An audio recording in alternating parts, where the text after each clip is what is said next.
Hello YouTube, what's going on? My name is Tripp Tucker. I'm a junior computer science and marketing major from Richmond Hill, Georgia, and this is kind of a day in my life showing you what I am up to during orientation. If you haven't already, go check out the other day in my life episodes that we have on our YouTube. A lot of our OAs have already shown what they're up to, how they're helping with registration, how they interact with their advisors. So definitely go check that out if you want a little insight to what our orientation ambassadors are up to during this virtual orientation. So, like I said, my name's Tripp. I'm one of the 5 team leaders for this year's orientation ambassador team. So what that means is I was actually an orientation ambassador last summer. Here you can see my sign. My group name was Tripp's Troopers, and it was a lot of fun, so I decided to come back for this year. Now, as a team leader, each of the 5 team leaders on our team, are responsible for leading a specific initiative. So we have Instagram, YouTube, personal outreach, TikTok, and podcasts. So each team leader is responsible for one of those 5. Specifically, I am responsible for the Instagram side of things, and I have 5 other orientation ambassadors working with me. So I have Houston, Emma, Austin, Bailey, and Jaden all helping me out with that. And the cool thing with the Instagram is that really our small team is responsible, along with the other orientation ambassadors, we're all responsible for, brainstorming ideas for content, scheduling content, making the content, and then putting out any graphics or videos. It's really all done by us. So with that, I actually wanted to show you what all goes behind making the content, what we actually use, and how, a video gets made from start to finish, give you a quick look at that. So in order to make the content, we use, we have OAs take videos of themselves and submit it to us. I have a personal camera, a drone, so we use a lot of different things. And then we use the Adobe Creative Cloud Suite, which is a suite of applications in order to produce the content. So that suite includes applications like Premiere Pro for video editing. If you've ever used iMovie, it's basically a super duper version of that. We also use After Effects for more intensive graphics, and then also Photoshop in order to make our graphics and edit pictures that we have. So let's go ahead. I'm going to switch it over to the computer and kind of give you a look at one of the videos I'm working on and show you sort of a before and after. All right, so our small team has a lot of cool videos and graphics and pieces of content coming out in the near future, but this one specifically is something I've been working on. It's basically a video highlighting some of the best plays from last season, and it specifically includes sports such as football, women's soccer, and basketball. So it's basically a hype video that I'm trying to make. All right. If the main idea of this video is basically you have the protagonist. He has his phone. His friend sends him a message saying, I miss sports. And then basically it kind of turns into a highlight reel of the best plays from last season. So if you notice here, when I play this first clip back, it's kind of boring. There's not a lot going on. It's a static shot. There's no movement of the camera. There's no sound effects.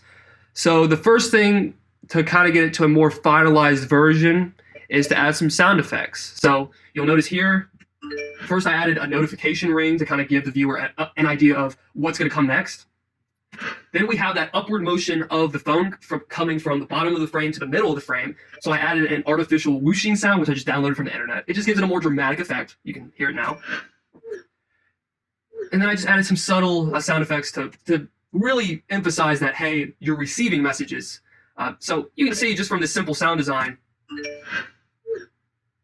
it's already a little more exciting. And then finally, I added a bit of music that you can barely distinguish, but you can tell it's there, that just definitely interests you a bit more. All right, moving on. So the first play of this sequence is personally my favorite play from last season. It's the Trevor Lawrence 67-yard touchdown run against Ohio State in the Fiesta Bowl. I actually got to film this game, which was super awesome. So I actually was up top. You can see a picture of what my view at the beginning of the game was. I'll show that right now. So if you look, this was my view. This is the shot from my camera. So I had a really big lens that allowed me to get super tight on the action. All right, and then my friend slash colleague slash supervisor slash boss had a really awesome shot from the ground level, which you can see right here. So basically, this is two shots, but the same exact play. Now, the problem with his shot is that at the end, you can see it's out of focus. So basically what I decided to do was first, I color corrected both of these shots, basically meaning I just made it brighter and look better. It looked a little dull originally. So I did that, and then you can see when the play kind of gets to the end, I transition to that top-down shot to show you the end of the action. So that kind of shows you how you can use two different shots to kind of enhance the overall video in general. Okay, so that kind of shows you those two separate clips and how those clips work separately. You have the phone shot right here, and then you have the actual action. But how do you transition? So that was a big kind of challenge, is how do you transition from one shot to the other? So basically, if you see right here, I do a zoom into the play. You can actually see this right here is the actual video of the play. And I zoom into it and then reveal the play. And how I do this is if I click on the clip and I go to effect controls, I go down here to position, and you can see right here these little two diamonds. And what those are called are keyframes. And basically it allows me to zoom in and out and kind of decide what I want to do. So this first keyframe right here that I'm highlighting is basically telling Premiere Pro this is the starting position I want. And then the last keyframe, which is kind of hidden right here, tells Premiere Pro the final position I want it on. So as I go frame by frame, you can see that the position is changing and that it's zooming in. And then you can also see I added a little bit of a motion blur effect, which you can see as I zoom in and out here, in order to give it a little more dynamic feeling. So that kind of shows you how we make our content on Instagram. That's a lot of what I'm doing on a consistent daily basis. If you enjoyed this video, definitely hit that subscribe button so that you're alerted when other videos and pieces of content come out on our YouTube channel. Also, if you haven't already, go check out our other platforms, the Clemson Orientation Instagram. We also have a TikTok, and we also have podcasts as well. So go check those out. I hope you all have a great rest of your summer, and I can't wait to see y'all in the fall. Go Tigers.